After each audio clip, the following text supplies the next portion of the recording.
пребиотик жайлы толық ақпарат мен YouTube каналымда бар. Енді осыны қалай тұтынамыз? Мен мысалы таңғы 5-те таңғы ыстық су ішу процедурасына осы пребиотикті қосып пайдаланамын. Ол үшін сізге бір бокал мына ауыз күймейтін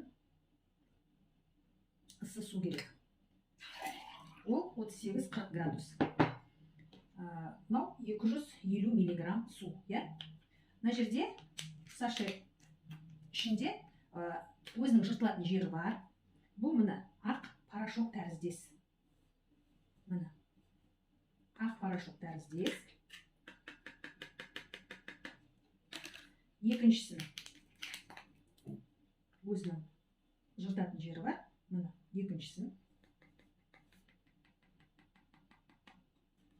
Енді құрамы жайлы, бұның ағзаға пайдасы жайлы бөлек видеода айтылады.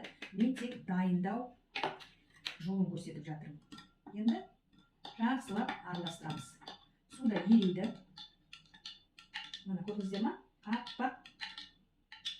Әлі еріген жоқ. Араластырған сайын суымыз неғұрлым жылы болса, ол жақсы ериді. Біраз араластырғаннан кейін бұл кәдімгі тынық, таза су сияқты болады.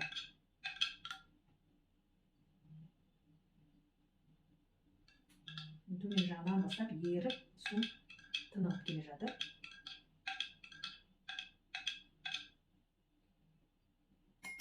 Осыны таңғы 5-те ішкен өте пайдалы. Мына байқадыңыздар ма? Түбінен бастап су тазарып келе жатыр. Яғни пребиотик суда еріп жатыр. Міне осылайша ішесіздер. Дәмі приятный. Балдарды жақсы ішеді. Көрдіңіздер ма? Таза еріп, су тынық суға айналып жатыр. Яғни пребиотик, жаңағы салған ақ порошогымыз суда таза еріп жатыр.